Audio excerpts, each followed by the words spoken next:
Hey guys, Merl here and welcome to the first kind of episode of this brand new series that's coming to the channel. Basically, every time Fortnite Battle Royale gets a little update, I'll be going over the patch notes, the changes, showing you a little bit of gameplay of what's new in every single update. So leave some feedback down below, guys. Let me know what I could change, what I could add. If you've got any criticism or anything like that, I'd love to hear it down below, guys. But if you enjoyed, please leave a like, guys. It does help me out a ton. And if you guys would like to support the channel even further in what I do, and if you enjoy the videos, you guys can use code SERVERS in the item shop whenever you guys go and make a purchase for a skin. It helps me out a ton, boys, and remember the code actually resets every 14 days, so keep that code up to date, guys. But let's get right into the rewind of the Fortnite 7.01 patch.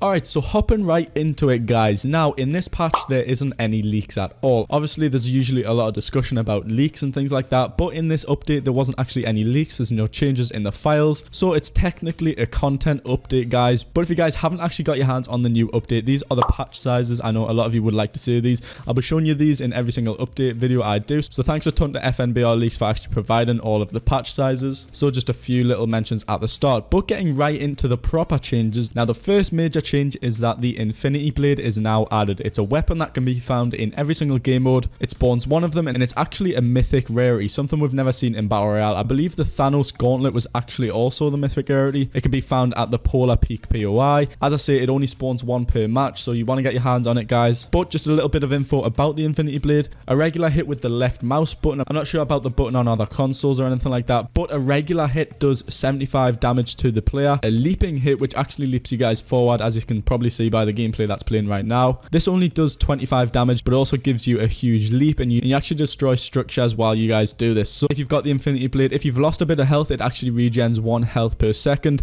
I'm not sure if it regens 1 shield per second. I actually haven't seen that yet. Every kill you get 50 HP back. When you're actually holding the Infinity Blade, your actual movement speeds increase by 130%. You run a lot faster. You can actually build really fast. You probably see it in the gameplay behind, but yeah, you run a lot faster. As I say, it appears once per match, and when you guys get killed, it does get dropped, allowing other players to pick it up. So that's kind of the Infinity Blade summed up. Leave your thoughts on this new addition down below, guys. Are you enjoying the new Infinity Blade? I had a little bit of mess on with it in Playground. I actually couldn't even get my hands on it in regular solos, so yeah, leave your thoughts on it down below. Alright, so moving on, the Close Encounters LTM has actually returned. It's just like before, jetpacks and shotguns. Pretty cool LTM. People have got mixed feelings about it, but that is back if you guys want to go and hop into it right now. The next change is that the Stormwing plane, the X4 Stormwing, has actually received a couple of changes. So if you guys are flying the plane and your plane actually gets shot down and it explodes, players within the plane, the driver and the passengers, will now all take 25 damage each when the plane explodes. So it's a lot more fair. It's kind of going to give the people who are shooting you a little bit more of an advantage. Before, it would just allow you guys to literally fly away. So that's a good addition. There's also been a few bug fixes with the Storming. If you'd like to read into the actual bug fixes, they will link down below in the description, guys. So in the 7.01 update, it's more considered a creative update. As you guys know, the creative mode is now in the game,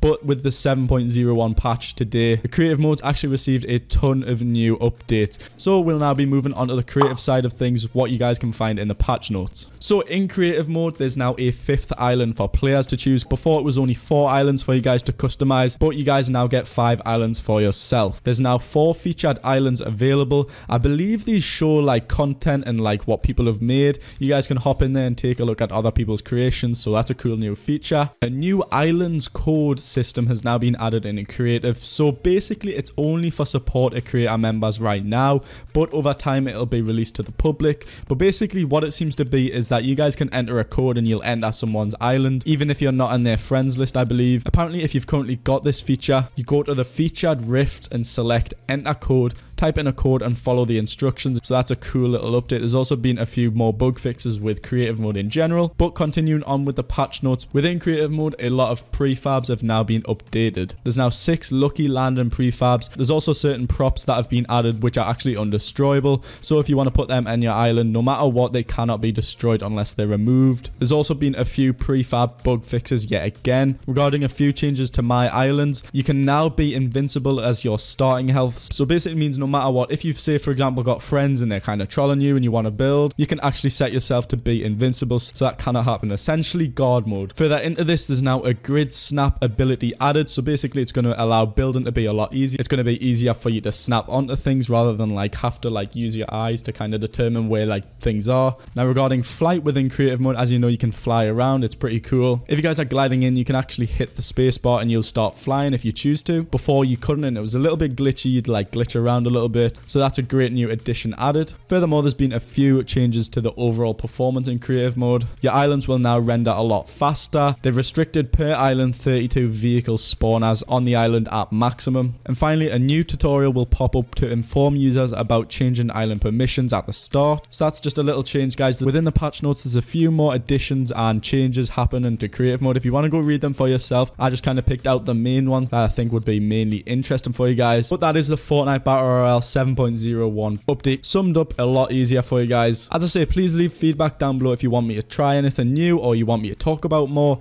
As I say, I picked out the main part in particular within the creative mode, but if you guys want me to actually list the full patch notes, even ones that are really small, then let me know, guys. But guys, that is the 7.01 update summed up for you guys. Let me know if you guys are enjoying the new update down below in the comments, and if you guys are not subscribed, I do daily Fortnite news talking about the latest updates, new skins, additions, what's going on in Fortnite Battle Royale altogether. I try my best to give you guys non-clickbait and top quality videos every day, so do consider subscribing, guys, but expect the next update video to be next week when the new update drops for Fortnite Battle Royale. So thanks a lot for watching, everyone. Leave some feedback about this new style of videos down below in the comments, and I will see you guys all in the next one. Peace.